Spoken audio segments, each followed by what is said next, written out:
네, 여러분 안녕하십니까. 금요일입니다. 기분이 좋으시죠? 예. 오늘은 좀 독특한 주제를 가지고 일단 강의를 시작하도록 하겠습니다.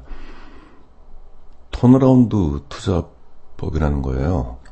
이게 개인 투자자들만 모르고 있습니다. 기관 투자자들과 외국인 투자자들은 이 턴어라운드 투자법을 굉장히 즐겨 사용을 합니다. 제가 오늘 이 턴어라운드 투자법을 말씀을 드린 이유는 이걸 가지고 투자 수익을 크게 얻을 수 있다라는 거 말고, 물론 그것도 있습니다만은 개인 투자자가 여기서 많이 당해요. 그래서 오늘 여러분들께 지금 이 말씀을 꼭 드려야 될 것 같다는 생각이 좀 듭니다. 가령 이런 뉴스를 많이 접했죠. 어떤 기업이 앞으로 공장을 새롭게 짓는다. 그래서 앞으로 생산량이 많아져서 매출이 많이 늘어날 거다. 즉, 이 기업은 앞으로 성장할 것이다. 라는 소식이 전해집니다.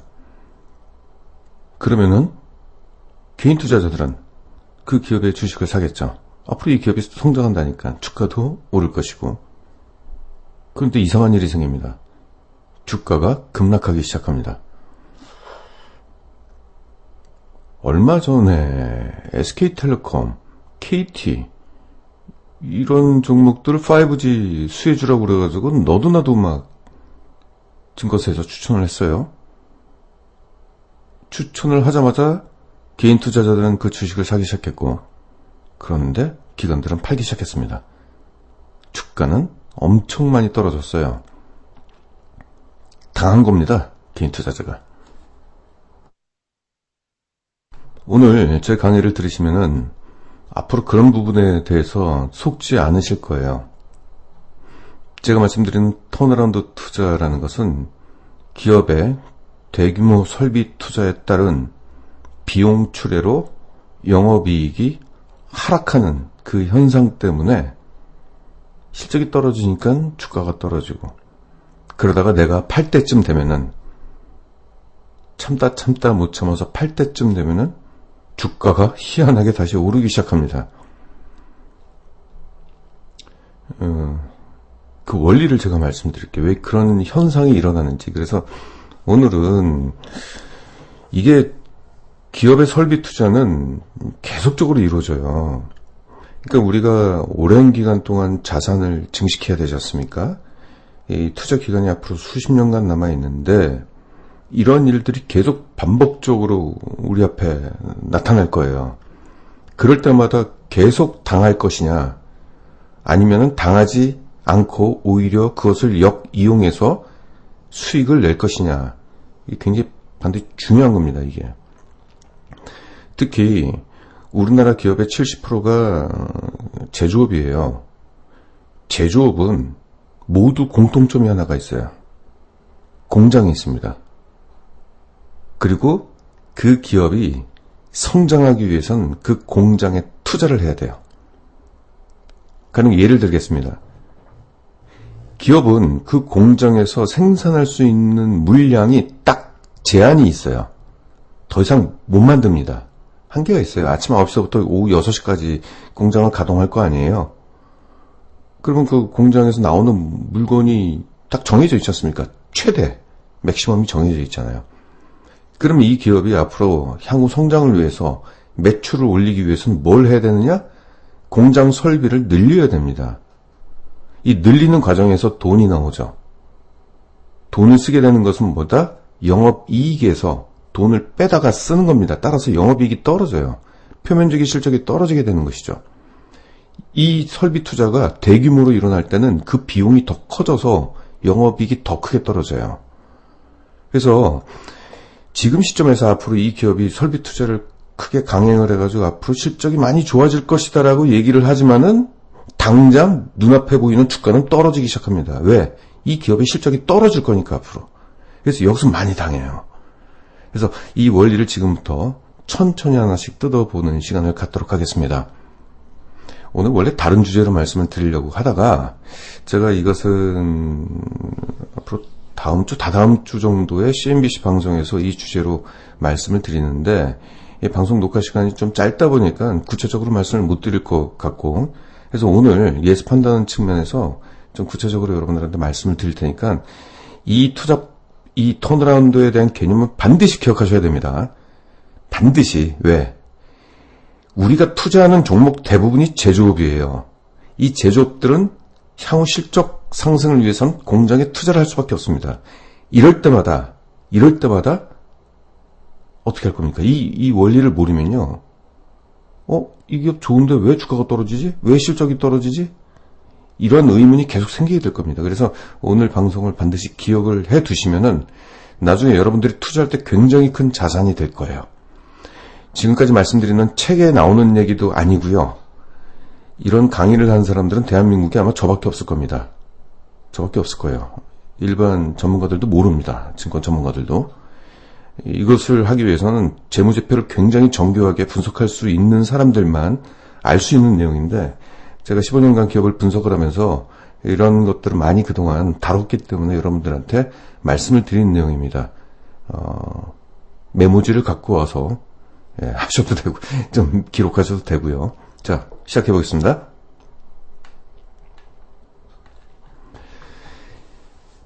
자, 그 원리를 일단 말씀드릴게요. 자, 지금 여름이죠. 이제 해수욕 다 이제 거의 끝났죠. 근데 이제 뭐 한 2달 전이라고 생각하시고 보시죠. 해수욕장의 앞에 상점이 하나 있어요. 그쵸? 있는데 여름 성수기를 위해서 미리 맥주를 구입해서 쌓아놓게 돼요. 그쵸? 여름 성수기가 되면 손님들 많이 와서 맥주를 마실 거 아니에요. 그래서 이때 팔려고, 돈을 벌려고 해수욕 앞에 있는 상점이 이제 이걸 하는 겁니다. 근데 대량으로 사면은 좀 더 싸게 살 수 있잖아요. 그쵸? 그래서 이제 대량으로 사기로 했는데, 맥주를 쌓아둘 공간이 없네요. 그래서 옆에 있는 임시 창고를 빌렸어요. 돈 주고.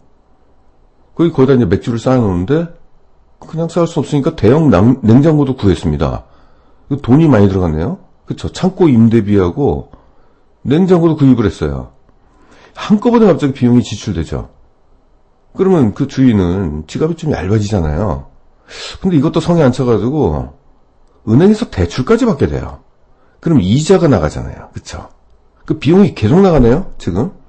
자, 창고 임대비가 나갔고요. 냉장고 이 시설, 기계 같은 거, 이거 구입해야 됐잖아요. 비용 나갔죠? 이거 가지고 자기가 수중에 돈이 없으니까 은행에서 대출까지 해가지고 이자 비용까지 나갑니다. 그쵸? 일단 투자가 됐어요. 그쵸? 이게 바로 투자입니다. 여름이 돼서 맥주가 팔리면서 현금이 회수가 되기 시작하죠. 그래서 지금까지 썼던 비용, 그쵸? 창고 비용, 그리고 대형 냉장고 구입 비용, 그리고 대출금, 이런 걸 다 갚고 나서도 수익이 생겼어요.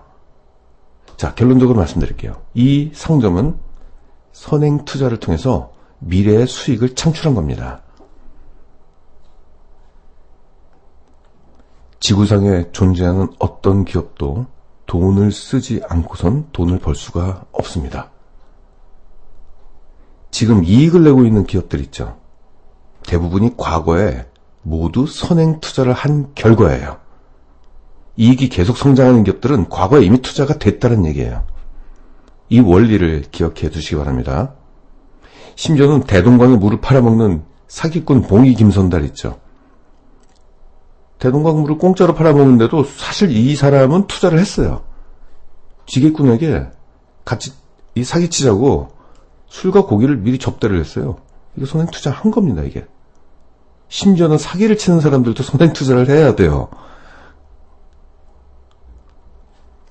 자, 기업에는 이익이 있죠. 제가 성장하는 기업은 이익이 성장한다는 의미고 우리가 투자를 할 때는 돈을 잘 버는 이익이 계속 증가하는 기업에 투자해야 된다라고 그랬죠.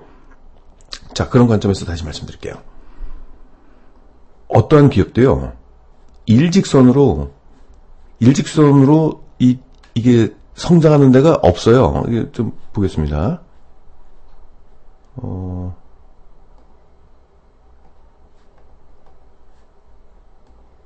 제가 좀 도형을 그리는 걸 좋아해가지고. 자, 이익이 이렇게 증가하는 기업은 존재하지가 않아요. 이익이 일직선으로 우상향하는 기업은 존재할 수가 없습니다. 성장하는 기업은 그 이전에 어떤 형태로든 투자가 있기 때문이에요. 왜 투자를 하면은 이익이 떨어질까요? 자, 그러면 제가 이익을 써보겠습니다. 자, 이익은 매출액에서 뭘 빼야 되죠? 비용. 이 비용이 뭐예요? 보통 인건비, 대표적으로. 그쵸? 그리고 원재료비, 이런 게 있겠죠. 그리고 뭐 제조경비, 각종 뭐 전기세, 수도세, 광열세 이런 게 나가겠죠. 근데 여기서 투자가 이루어지면은 여기다가 플러스 투자 비용이 나오겠죠. 그쵸? 설비 투자. 그리고 대출까지 받으면 이자 비용이 나오죠. 과거에 이 매출액에서 비용을 빼면은 가령 100원을 벌었다고 쳐요. 근데 투자 비용이랑 이자 비용이 각각 50원씩 나갔어요. 그럼 이익은 0원이 되는 거죠. 또 비용을 너무 많이 썼으니까. 바로 이 구조입니다. 그래서 비용을 많이 쓰면은 이익이 줄어들고 비용을 덜 쓰면 이익이 늘어나고 이런 구조예요. 그럼 기업이 이게 몇 년에 한 번씩 비용을 크게 쓸 수가 있잖아요. 고정적으로 나가는 비용은 이런 게 있다고 한다면은 갑자기 투자를 하게 될 때, 공장을 늘리고 기계를 새롭게 들여올 때, 이럴 때 비용이 몇 년에 한 번씩은 나타나니까 어떨 때는 이익이 줄어든다는 얘기예요. 그래서 아까 말씀드렸듯이 이익이 어떻게 가냐면은 이렇게 가는 게 아니라 이익이 이렇게 갑니다. 이런 구조로 가요. 하나씩 뭐가 약해져요. 비용을 쓰니까. 그 비용을 안 쓴다? 그럼 다시 이익이 크게 회복이 되죠. 그 다음에 또 투자를 하게 되면 비용이 떨어져요. 이 논리입니다. 이 논리. 자, 기본적인 원리는 아셨죠? 여기서부터 다시 읽어볼게요. 어떤 기업도 일직선으로 우상향이 안 돼요. 성장하는 기업은 그전에 어떤 형태로든 투자, 즉 비용을 쓰기 때문에 이익이 떨어진다는 얘기죠. 공장을 짓던, 기계를 들여오던, 인력을 더 뽑던, 결국은 투자를 해야 된다는 얘기죠. 수중에 돈이 없으면 어떻게 해요? 투자를 안 합니까? 아니에요. 그러면 안 되죠. 은행이라는 게 있잖아요. 이자 부담을 지고서라도 은행에서 돈을 빌려야 돼요.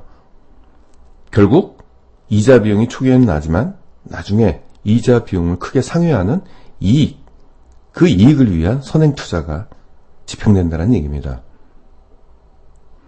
자, 보세요. 이 사이클이 있어요. 기업의 이익 곡선입니다. 이익이 계속 올라가는 게 아니라 어느 정도 실적이 피크가 다다르잖아요. 그럼 여러분들이 어떤 회사의 대표이사예요. 이익을 계속 벌고 있어요.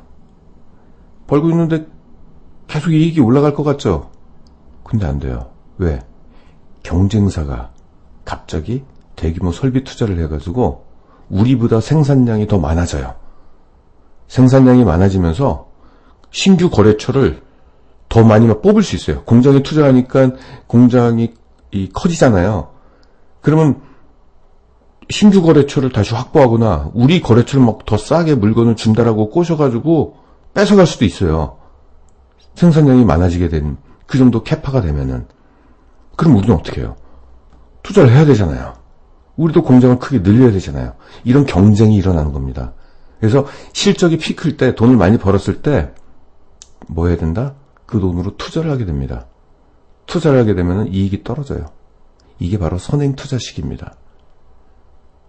선행 투자할 때 비용을 많이 써요. 돈을 많이 쓰니까 이 재무제표에 실적이 안 좋게 나오는 거예요. 비용을 많이 쓰니까 영업이익이 계속 떨어지죠. 영업이익이 계속 떨어지는 겁니다. 이익이 점점 감소되는 거죠. 그러다가 투자라는 것은 언젠가는 멈추게 되겠죠. 멈추게 되면은 더 이상 돈이 안 들어가니까 이익이 다시 회복이 되고요. 플러스 이때 투자했던 투자 효과가 여기서 같이 나오면서 과거보다 더 높은 실적이 나옵니다. 그러다 이게 몇 년이 흐른 뒤에 또다시 우리가 지금 시장에서 한 3등 정도 되는데 1등을 향해서 우리가 생산량을 더 크게 키우자. 생산량을 키우게 되면 어떤 점이 좋은지 아세요? 생산량이 많아진다는 얘기는요, 신규 거래처를 확보할 수 있어서 매출을 좀 더 늘릴 수 있다는 얘기예요. 우리가 공장 가동률이 90%에 다다르면은, 그러니까 예를 들어서 하루에 100개를 만들 수 있는데 지금 한 90개 정도 만들고 있어요. 그럼 이 정도 수준에선 신규 거래처를 확보를 못해요. 신규 거래처 같은 경우는 야, 너희들 지금 뭐 100개 중에서 90개가 만들고 있는데 나중에 나머지 10개? 야, 우린 그거 못해. 우리 한 30개씩 필요해. 그러면 안 돼요. 그래서 신규 거래처를 확보하기 위해서는 이 설비를 좀 더 늘려야 돼요. 그래서 이제 매출이 증가할 수 있죠. 자, 두 번째. 여기 플러스 알파가 있습니다. 뭐다? 매출이 많다는 것은 생산량이 많다는 거고, 그만큼 물건을 그러니까 원재료를 더 많이 구입해야 된다는 얘기잖아요. 원재료를 조금 구입할 때하고 많이 구입하는 기업이 있다고 해봐요. 누구한테 더 싸게 주겠습니까? 생산량이 많아지면요, 원재료 매입 단가가 싸져가지고 이익이 더 증가해요. 그 돈을 더 많이 벌어요. 그러니까 설비 투자를 하는 거예요. 경쟁사하고 싸움했을 때도 좀 유리하고. 그래서 다시 여기서 만족하지 않고 또 투자를 하게 됩니다. 그러면 또 선행 투자에 따라서 이익이 하락하겠죠. 또 실적이 침체되겠죠. 나중에 다시 투자가 멈추니까 비용이 더 이상 안 나오니까 이익이 회복이 되고 플러스 투자했던 효과가 나오기 시작하는 거죠. 바로 그 투자 효과는 뭐다? 신규 거래처 확보 내지는 생산량이 많아지기 때문에 매입 단가가 싸져가지고 이익이 늘어나고, 그리고 또 생산량이 많아지면은 고정비 부담에서 좀 유리해집니다. 고정비라는 것은 뭐 생산을 많이 하나 조금 하나 고정적으로 들어가는 비용이에요. 인건비라든지 이런 것들. 이런 여러 가지 규모의 경제라는 게 있어요. 그래서 투자를 많이 하고 공장이 커지게 되면은 규모의 경제가 일어나가지고 경쟁사 대비 우위적인 입장이 됩니다. 그래서 기업들의 실적이요, 아주 좋았다가 떨어졌다가 좋았다 떨어졌다 이런 현상이 일어나는 겁니다. 자, 근데 여기서 우리는 투자를 어디서 해야 될까요? A, B, C, D 지점이 있습니다. 어디서 투자를 해야 될까요? 바로 실적 침체기에서 투자를 해야 되겠죠. 이 기업은 선행 투자에 의해서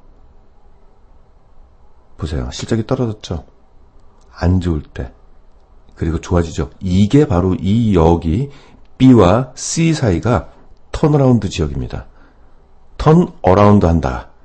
턴한다. 이겁니다. 보통 실적이 피크였을 때 시장에서 이런 소식이 들려요. 이 공장 앞으로 이 회사 공장 크게 확대한다. 앞으로 실적이 이만큼 더 올라간다. 라고 해놓고선 이익이 떨어지면서 기관 투자자들이 막 팔기 시작합니다. 외국인들 막 팔아요. 개인 투자자는 여기서 사고요. 안 그래도 실적도 좋아졌고 앞으로 공장도 더 크게 진다니까 실적이 이렇게 올라갈 걸로 기대하는 거죠. 근데 실적이 이렇게 떨어져요. 여기서 많이 당합니다. 그러다가 개인이 도저히 못 참겠다 싶어서 여기서 주가가 만약에 여기라고 한다면 여기서 매도해요. 그 다음부터 올라갑니다. 주가가. 이 사실을 반드시 기억하셔야 돼요. 그래서 여러분들은 앞으로 어떤 기업이 설비 투자, 대규모 설비 투자를 한다 그러면은 앞으로 비용이 많이 나와서 이익이 떨어지겠네. 실적이 떨어지겠네. 따라서 주가 역시도 떨어지겠네. 이렇게 일단 의심하고 들어가셔야 돼요. 자,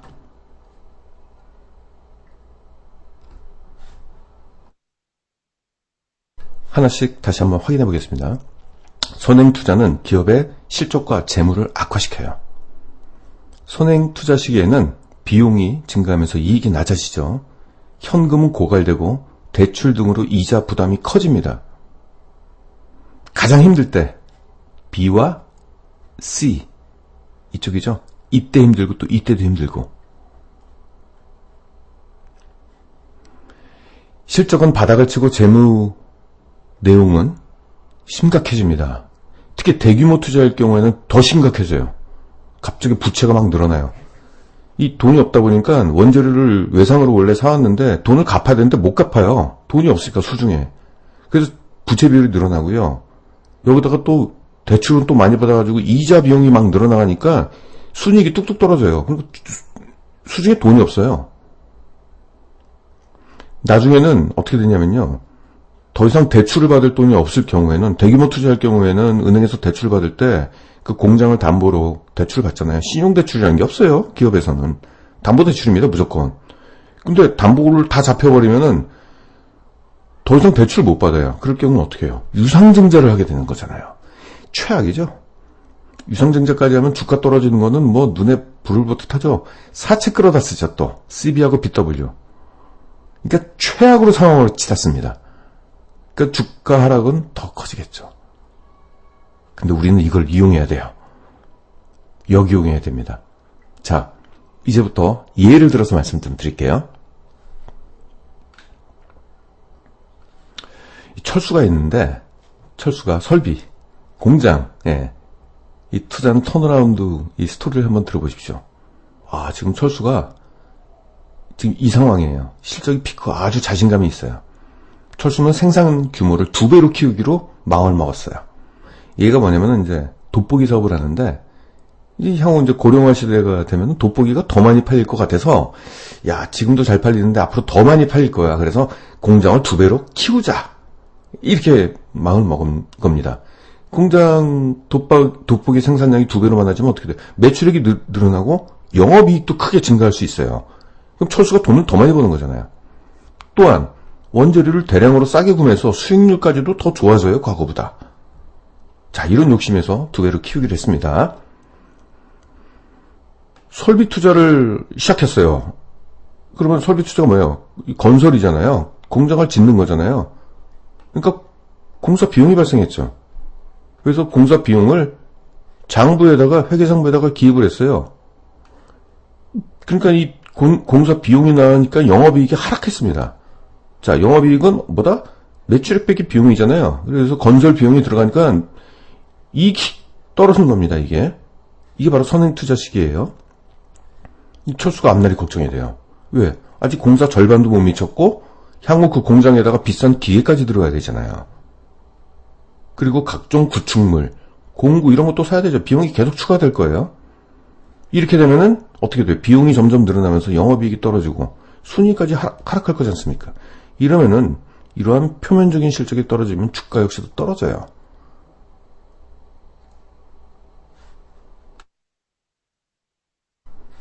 자, 예상치 못한 일이 꼭 발생해요. 공장을 지을 때는요, 정전공식 항상 나옵니다.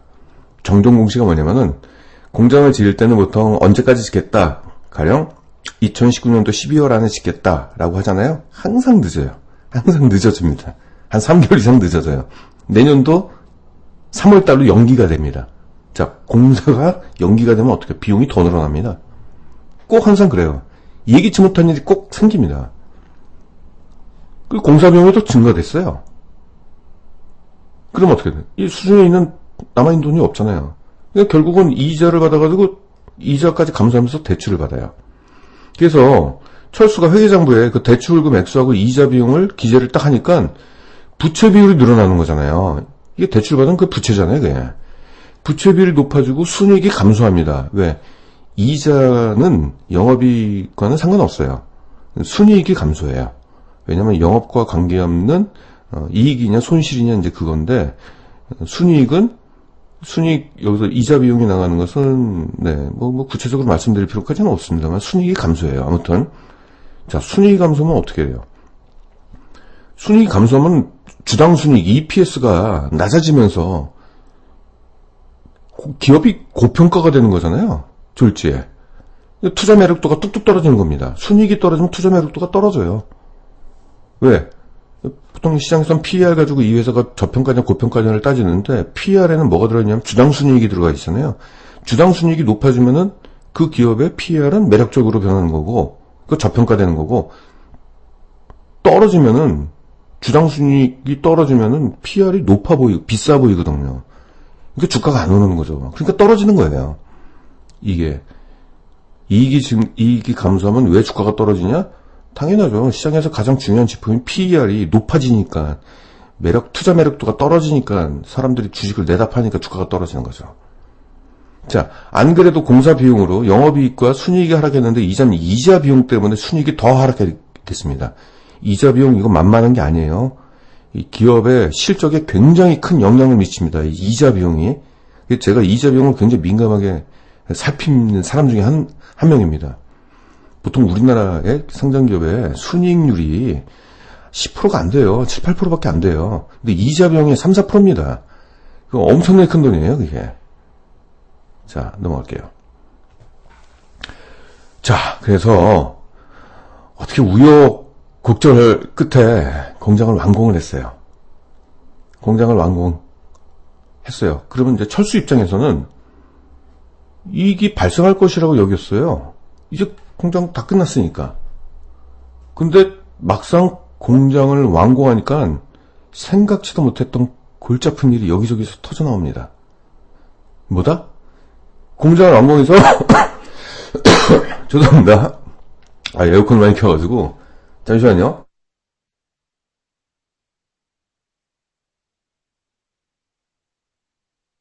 네, 물 좀 마셨습니다.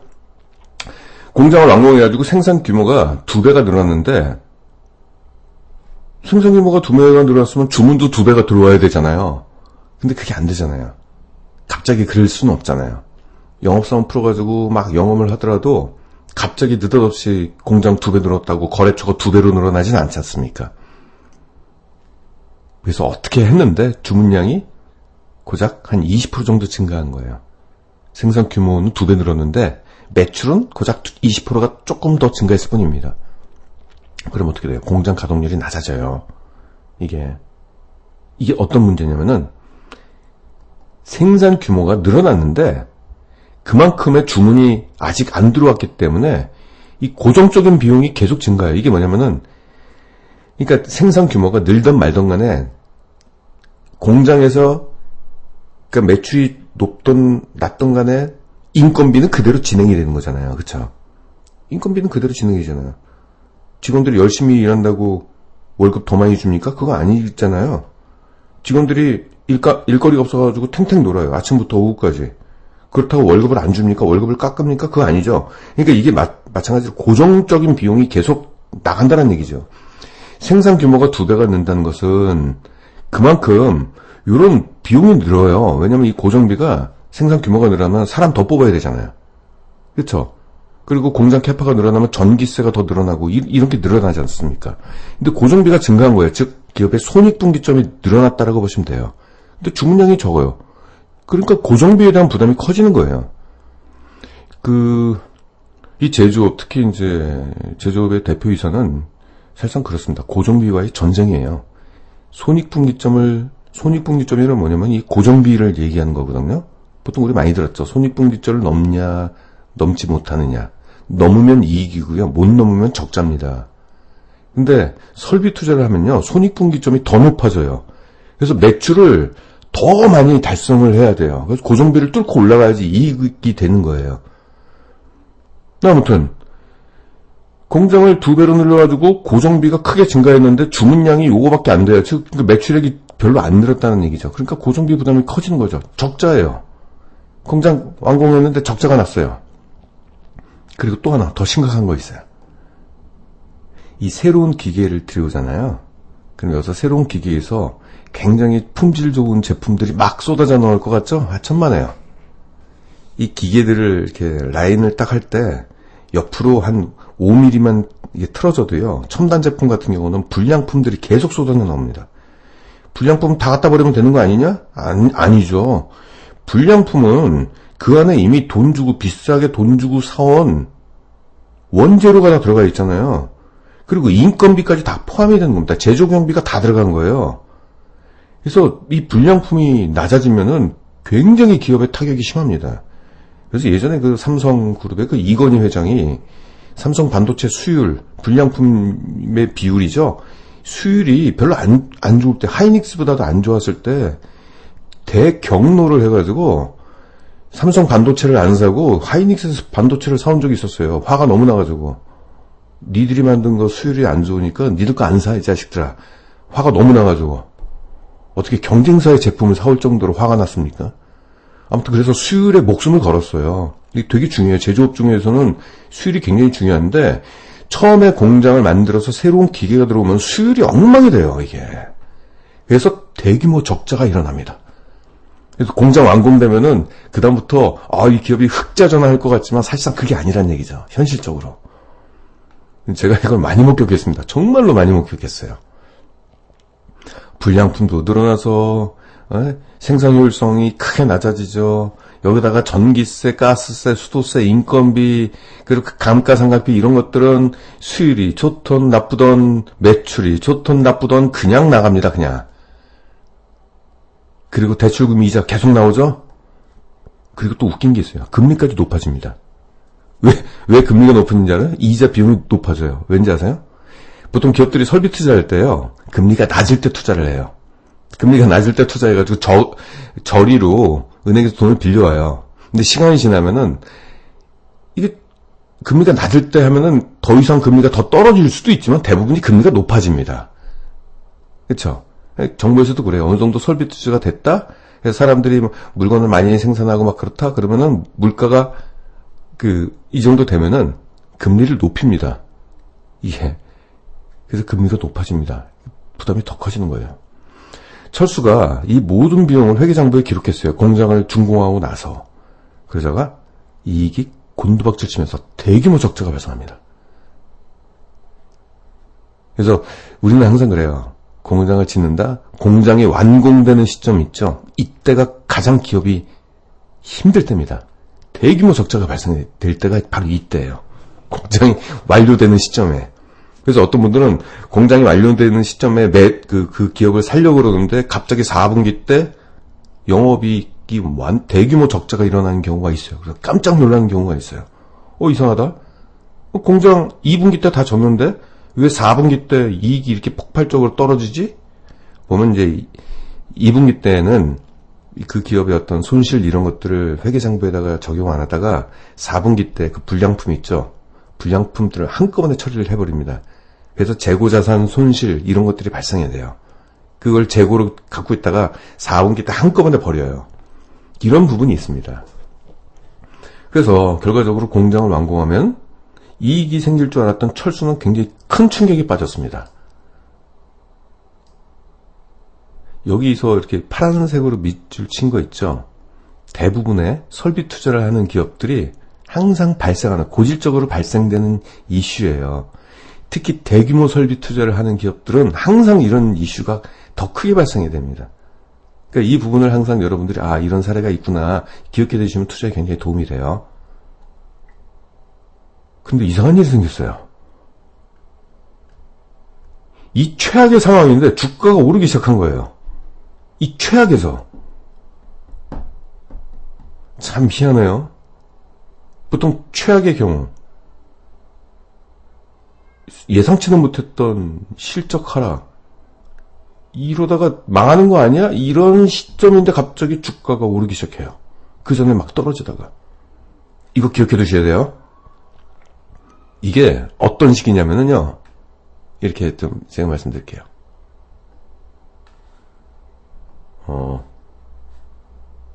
도형으로 그리면은 설비 투자 처음에 주가가 막 떨어져요. 실적이 떨어지니까 주가도 떨어지죠. 그래서 여기까지 최악이에요. 최악인데 여기서부터 희한하게 주가가 오르기 시작하는 거예요. 이게 바로 턴어라운드입니다. 최악의 상황을 확인하면 그 다음부터 주가가 오릅니다. 왜? 더 이상의 최악은 없을 것이다라고 투자자들이 생각하는 지점입니다. 그럼 앞으로 어떻게 돼요? 더 이상 최악이 아니면 좋을 일밖에 없겠죠? 좋을 일밖에. 그 좋을 일을 지금부터 말씀을 좀 드릴게요. 자, 실적 침체기가 여기죠. 공장을 완공하는데도 여기에요. 자, 그 다음부터 뭐다? 이익을 회수하는 구간으로 접어들게 되는 겁니다. 지나고 나니까 공장이 이제 서서히 안정화되는 거예요. 한 몇 달 하다니까 불량품도 어느 정도, 그게 어디서 불량이 나는지 다 찾아냈고, 그 다음부터 그걸 설비를 다시 재조정하면서 뭔가 공장이 안정화되면서 불량품들이 점점 줄어들어요. 그리고 이 회사의 생산량이 크게 증가했다는 걸 가지고 영업사원 풀어가지고 다른 신규 거래처를 확보하고 당신들의 물량 우리한테 맡겨주시면 우리가 충분히 더 만들 수 있고 조금 더 싸게 만들어 드리겠습니다. 이렇게 돼요. 왜? 어떻게 싸게 만든다? 원재료 구입 비용이 절감되잖아요. 그 규모의 경제를 하는 거예요. 박리담회를 팔 수 있는 거죠. 많이 팔 수 있으니까 하나 팔 때 이익은 다소 감소하더라도 많이 파니까 그만큼 이익은 또 올라가게 되는 거죠. 박리담회.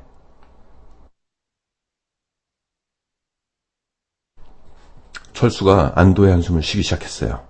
일단 공장 안정화로 불량품이 감소를 했어요. 그리고 또 주문이 몰립니다. 그래서 생산량이 많아진 거예요. 한 달에 돋보기 1000개 생산해서 이제는 2000개를 생산하게 됐어요. 그런데 아직 비용은 여전히 줄지 않고 있습니다. 나갈 돈은 계속 나와요. 아직 이자 못 갚았잖아요. 그쵸? 대출 못 갚았잖아요.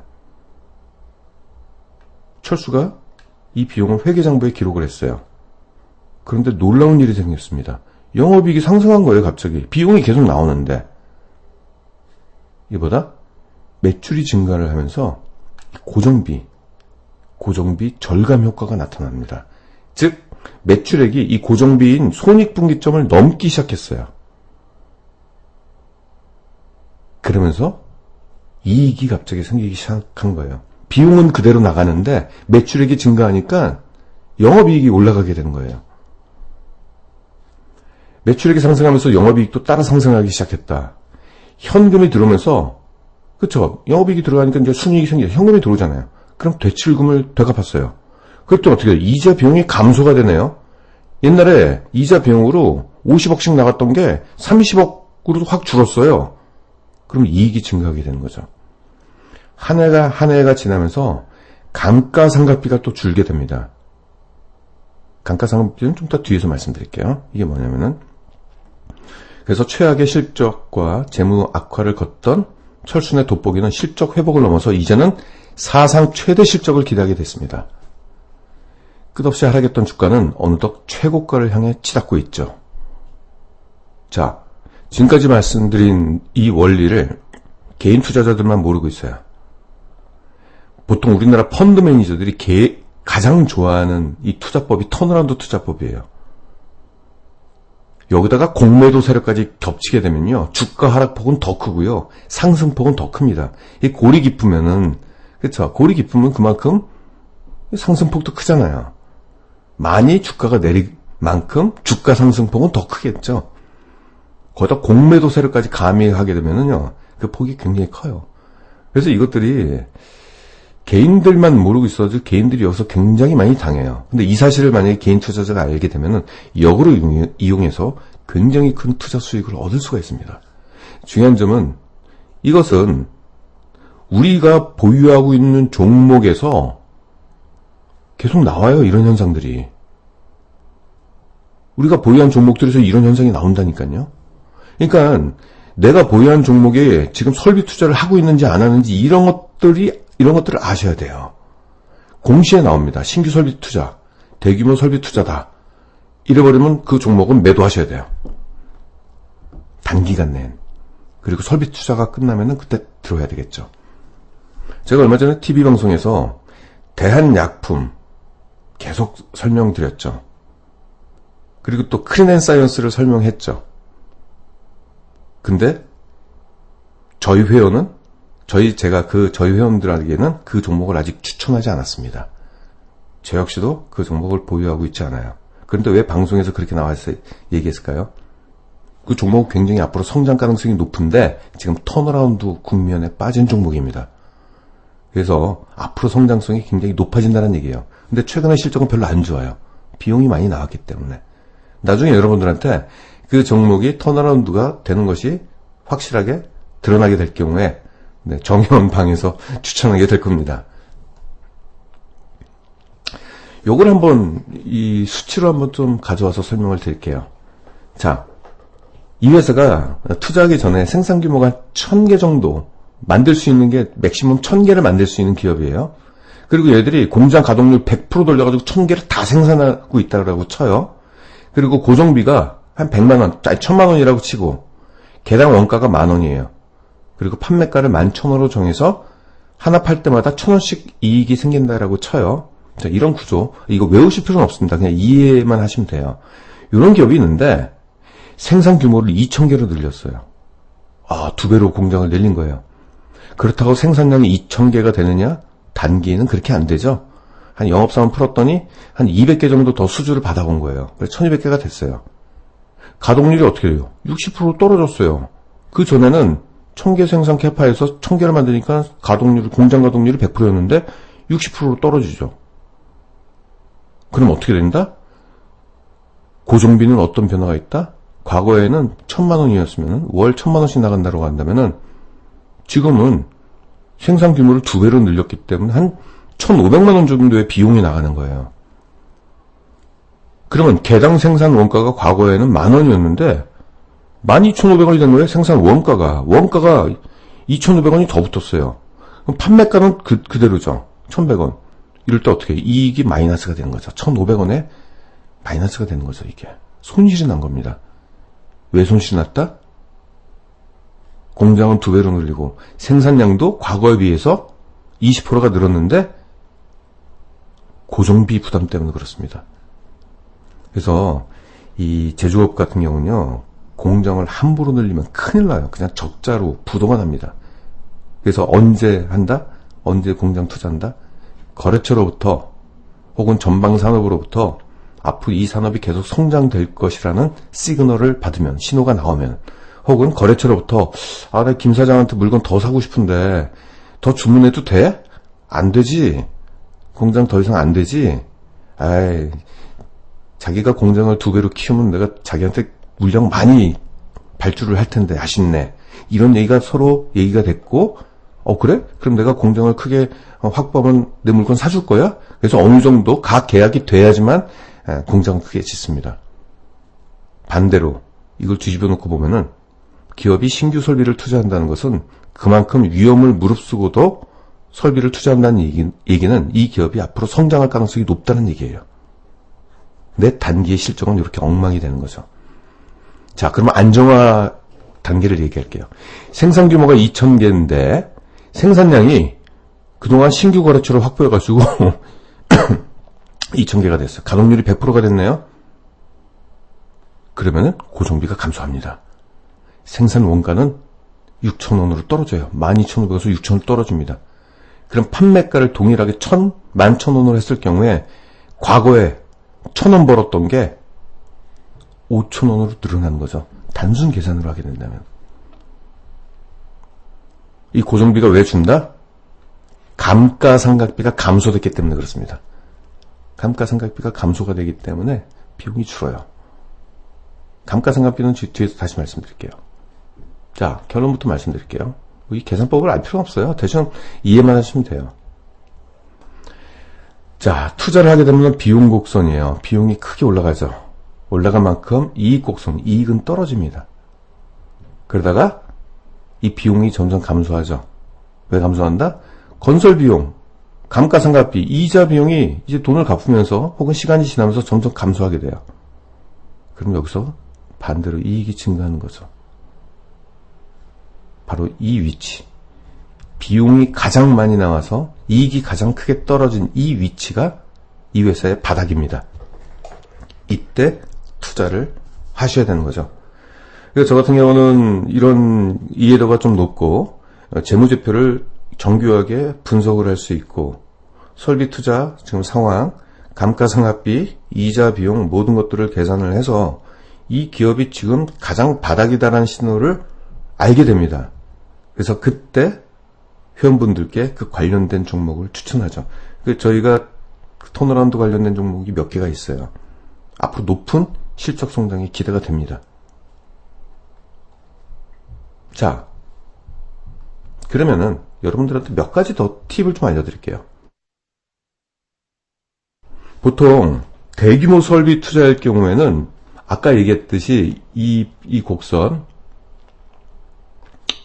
큽니다. 더 깊어요. 대규모. 이래요. 투자를 많이 하기 때문에 비용이 많이 나오기 때문에 그만큼 더 안 좋아져요. 주가도 이만큼 떨어집니다. 나중에 다시 더 이상 비용이 안 나오니까 이익이 회복이 되겠죠. 썼던 돈이 안 나오니까 지출이 안 되니까 이익이 회복이 되겠죠. 더구나 투자했던 거에서 매출액이 증가하면서 이익이 더하면서 이 투자 효과 때문에 더 올라가게 돼요. 그러니까 여기가 여기서 끝나는 게 아니고 그 위로 싹 올라가는 거죠. 굉장히 큰 주가 상승률을 보이는 그럴 수 있습니다. 대규모 투자 여부를 보실 때는 그래요. 자, 우리가 어떤 기업에 저는 주목하는지 제 경험을 말씀드릴게요. 저는 대규모 투자 기업을 찾습니다.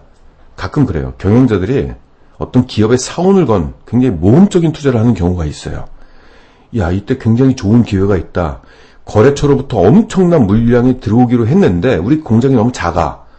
만약에 우리가 공장을 키워서 저 대기업들한테 물량만 우리가 다 받으면 우리는 이 바닥 1등이 될 수 있어. 이런 마음으로 굉장히 큰 투자를 하는 경우가 있어요. 그래서 자기 상황과 맞지 않은 대규모 설비 투자를 하게 되는 기간에 회사 전체가 흔들릴 수가 있을 정도예요. 근데 이거 놓치면 안 돼요. 그 기업에 대규모 적자가 일어나더라도 절대 걱정할 필요가 없습니다. 이것은 장사가 안 돼가지고 사업이 안 돼가지고 이익이 하락하는 거하고는 본질적으로 달라요. 사업은 잘 되고 있는데 비용을 엄청나게 쓰기 때문에 이익이 하락한 겁니다. 이런 것들은 놓쳐서는 안 됩니다. 반대로 투자가 종료되면 투자 효과가 나타나면서 최상의 실적이 나타날 수 있습니다. 이런 기업에 주목해야 할 필요가 있겠죠? 자, 그럼 대규모 설비 투자가 어떤지를 제가 팁을 알려드릴게요. 바로 기업의 실적 및 자산과 비교를 해야 돼요. 보통 그래요. 신규 설비 투자를 하게 된다면 자기 자본의 몇 프로냐, 투자 규모가 이걸 따지는데 저는 자기 자본의 40% 이상 기업, 이거를 대규모 투자라고 합니다. 자기 자본이 100억인데 투자를 40억 정도 한다. 이거 대규모예요. 근데 최근에 어떤 종목은 자기 자본의 2배 이상 투자한 기업도 있습니다. 대단한 투자죠. 놓쳐서는 안 되죠. 이런 것들은. 엄청난 설비 투자예요. 자기 자본의 2배에 해당하는 투자를 한다는 것은 나중에 매출액이 얼마나 상승한다는 얘기겠습니까? 그 전에 주가는 최악으로 떨어지겠죠. 자기 자본에 2배 정도 투자한다면 돈을 어디다 갖고 오겠어요? 그 돈. 현금을 다 갖고 있겠어요? 다 은행 대출 받아야 되겠죠. 심지어는 유상증자까지 해가지고 주가가 큰 폭으로 떨어지겠죠. 그걸 우리가 지켜보는 거죠, 계속. 실적 떨어지고 주가 떨어진 걸 계속 목격하면서 바닥에서 잡는 이런 투자라고 보시면 돼요. 그런 기업은요, 영업이익이 높은 기업보다도 영업이익이 낮은 기업에서 더 기회가 많습니다. 왜? 영업이익이 1%짜리 기업에서 대규모 설비 투자를 하게 되면 어떻게 돼요? 영업이익 적자에 빠지겠죠? 적자에 빠지면은 사람들이 위험한 종목이라고 생각해서 주식을 안 살 거 아니에요. 주가가 더 떨어질 거 같지 않습니까? 이런 게 있고, 두 번째. 해당 산업이 설비 투자 이후에 이 산업 자체가 좀 좋아지는 산업 있죠? 그런데 투자하면 금상첨화죠. 금상첨화. 지금 요즘 뭐 철강주라든지 이런 거 별로 안 좋잖아요. 그쵸? 뭐 미국하고 중국이랑 무역전쟁 같은 거 하게 되면은 결국은 시장이 활성화가 되지 않으니까 철강 가격이 떨어지잖아요. 이럴 때 철강주에다가 설비 투자하는 기업들은 나중에 이 산업 자체가 어떻게 될지 모르니까 약간 좀 그렇죠. 근데 지금 막 산업이 뜨는 산업 있죠. 뜨는 산업. 여기에 설비 투자하는 기업, 여기 주목해야 되죠. 어디? SK텔레콤이죠. 앞으로 5G 때문에 시장은 앞으로 성장할 겁니다. SK텔레콤이 지금 대규모 설비 투자를 하고 있어요. 힌트를 드린 겁니다. 예, 나중에 저는 그 기업을 한 2021년 정도 설비 투자가 최정점에 달아가지고 기업의 이익이 가장 훼손되는 그 시점에 그 종목을 새롭게 다룰 예정에 있습니다. 바로 이런 식으로 투자하는 거예요. 그 기업의 설비 투자가 많다는 것은 이미 언론에 나왔고, 언제까지 투자한다는 것은 조사 결과 한 2021년 정도로 일단 판단이 되고 있어요. 그때 이익 떨어지는 거 보고 주가 떨어지는 거 즐기다가 그때 들어가면 될 것 같습니다. 가령 이런 응용을 할 수 있다는 얘기죠. 업사이클을 찾는다는 게 바로 그거예요. 얘들이 설비 투자가 끝나면 앞으로 5G 4차 산업혁명까지 이어지면서 이쪽 통신 쪽 시장은 성장하게 됩니다. 사이클에 업사이클로 진입하게 된다는 얘기죠. 힌트를 드린 겁니다. 타이밍을 말씀드릴게요. 첫 번째, 언제 산다? 최악일 때. 다시 말씀드리겠지만 실적이 몇 년 연속으로 적자가 나면은 장사가 안 되는 기업, 특히 매출액이 떨어지면서 적자가 나는 기업은 버려야 돼요. 쳐다보지도 말아야 돼요. 근데 매출액은 안 떨어지고 오히려 매출액이 오르고 있는데 이익이 계속 떨어져가지고 최악으로 치닫고 있는 종목, 더구나 설비 투자에 의해서 실적이 떨어지는 종목, 이건 베스트입니다. 절대 두려워할 필요 없어요. 최악일 때 사십시오. 심지어는 유상증자까지 발표한 기업 베스트입니다. 그런 거 반드시 노려야 돼요. CBBW, 그러니까 신주인수권, 전환사채 막 이런 것들 막 발행해가 주주가치를 더 훼손하는 이자 비용이 점점 늘어나서 야 이거 부도나는 거 아니야? 이런 생각이 들 때까지 최악인 기업은 최고의 기업입니다. 부도 안 나요. 걱정하지 마세요. 왜냐면 부도나는 것은 돈을 못 갚아가지고 돈이 없어가지고 돈을 못 갚아 나는 거고 장사가 안 된 기업들이 얘들은 매출은 장사는 잘 되고 있어요. 다만 자기가 비용을 써서 실적이 안 좋은 건데 그 비용은 자기가 통제할 수 있습니다. 안 쓰면 될 거 아니에요. 야 이땐 좀 위험한데 돈 쓰지 말자. 이러면 괜찮습니다. 그러니까 자기가 얼마든지 비용 통제가 가능한 기업들이기 때문에 부도나거나 이러진 않아요. 그래서 최악일 때 사야 된다는 거고요. 두 번째, 설비 투자 후반부가 있어요. 이 공시를 보면은 이 기업이 설비 투자를 하면은 그 기간이 있습니다. 2021년 언제까지 투자하겠다. 그 기간이 있어요. 그러면은 설비 투자가 막바지에 다른 그 시점이 최악일 경우가 있습니다. 그래서 설비 투자 후반부, 그때를 노려야 됩니다. 이때는 뒤에서 말씀드린 감가상각 비용이 가장 크고요. 비용이 가장 크고요. 이자 비용도 가장 클 때예요. 기업이 가장 힘들 때입니다.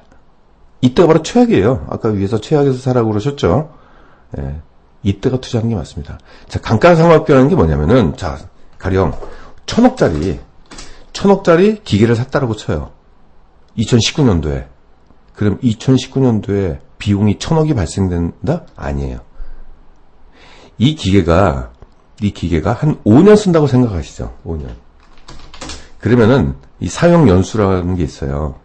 5년 정도 쓰고 교체해야 된다라고 생각한다면은 이 1,000억을 5년으로 나눕니다. 이게. 그리고 200억씩. 매년 200억씩 이게 나와요. 매년 200억씩 나오다가 그럼 1,000억 됐죠? 그 다음 해부터는 비용이 안 나옵니다. 이게 바로 감가상각이에요. 뭐 자동차 운전하신 분들은 다 차 소지하신 분들은 아시죠? 이때가 5년 정도의 사용 연수가 지나면 그 다음부터 감가상각비는 비용이 0원이 돼요. 자, 그래서 왜 후반부를 누려야 되는지를 제가 정확하게 말씀을 좀 드릴게요. 이 기업이 설비 투자를 한 몇 년에 걸쳐서 한다라고 쳐요. 그러면 설비 투자가 매년 첫 해, 2015년도에 투자를 한 기업들, 이게 하나, 둘, 셋, 넷, 다섯 개, 50억, 250억 원을 투자했네요. 2015년도에. 2015년도에 250억 원 투자하면은 회계장부에는 이 기업에 이 기계에 만약에 투자했다고 사용 연수가 5년이라고 하면은 5년씩 나눠서 이렇게 하죠. 자, 그 다음에 2016년도에 또 투자를 하는데 이때 250억을 또 똑같이 투자를 해요.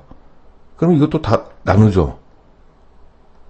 그리고 이자가 또 나오죠. 이자가 여기서부터 나온다고 쳐요. 그럼 뒤로 갈수록 가장 높은 비용이 나와요. 근데 2019년도에 가장 큰 비용이 나오는데 2020년도는 왜 감소하느냐? 종료가 됐잖아요.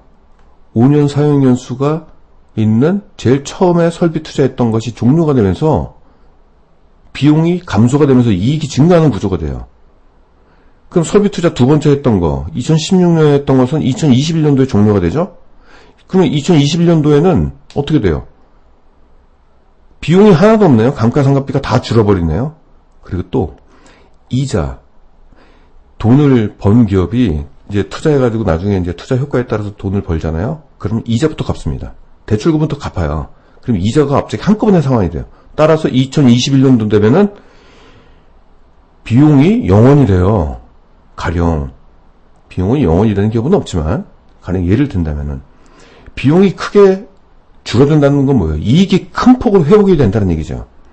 자, 보세요. 비용이 250억에서 그 다음에 150억으로 폭발적으로 감소하더니 그 다음에 아예 없어져 버렸어요. 비용 곡선이 이렇게 되는 거죠. 계속 비용이 올라가다가 갑자기 여기서부터 급격하게 비용이 감소가 됩니다. 이 말 뜻은 이익이 급격하게 오른다는 얘기예요. 주가 역시도 여기 화답되겠죠. 이게 바로 턴어라운드예요. 그래서 최악일 때 투자하는 게 이때. 이게 언제다? 네. 투자가 종료되는 시점이 가장 비용이 많이 나올 때입니다. 뭐 여러 가지 있어요. 이런 종목을 찾기 위해서는 신규 시설 투자 공시 이런 걸 찾게 되면은 이제 이런 것들이 나와서 투자 기간이 나오죠. 여기 언제까지 한다. 그리고 자기 자본 대비 몇 프로 한다. 20%도 큰 데인데 40%면 대규모 공사라고 보시면 돼요. 근데 보통 우리가 보유한 종목 중에서 자기 자본 대비 한 15%, 20% 정도 투자한다 그러면은 이익이 조금 감소할 수도 있겠다. 오히려 주가가 떨어지게 되면 중장기 투자하신 분들은 이럴 때 주가가 떨어진다 그러면은 오히려 투자의 기회로 삼으실 필요가 있죠. 단기 투자하신다라고 한다면은 파는 게 낫고요. 다만 지금 실적 성장이 굉장히 가파르게 올라가는 기업 같은 경우는 이익이 안 떨어질 수도 있습니다. 워낙 돈을 많이 버니까. 자, 우리가 예시를 들게요. SK텔레콤 보세요. 2012년도 이때 어떤 일이 있었죠? SK텔레콤이 이때 LTE, 4G죠? 지금 5G고 2010년도에 본격적으로 투자가 진행되는 시점이 2010년도였습니다. SK텔레콤 같은 경우는 2011년도부터 투자를 하기 시작했던 거예요. 본격적으로. 투자하게 되니까 투자 규모가 가장 컸을 때가 주가가 가장 떨어졌을 때네요. 아마 이때 뉴스에서 SK텔레콤 사라 이랬을 거예요. 아마 이때 주가가 떨어지기 전에. 왜? SK텔레콤이 LTE 투자를 해가지고 나중에 큰 돈을 벌 것이다. 이때 개인들이 사가지고 아마 많이 손실 봤을 거예요. 그러다가 투자가 가장 많이 일어나는 최악의 국면에서 투자자들이 사기 시작한 거죠. 물론 이익은 이때가 더 안 좋았을 거예요. 뒤로 갈수록 더 안 좋았을 텐데, 네, 성격 급한 투자자들이 여기를 바닥이라고 생각하고 사기 시작하면서 올라가는 거 보십시오. V자 상승이 일어나는 거죠. 자, 지금 5G 시대죠. SK텔레콤은 2021년도까지 대규모 투자가 일어날 겁니다. 그럼 2021년 전후 시점이 투자 시점이 되겠죠.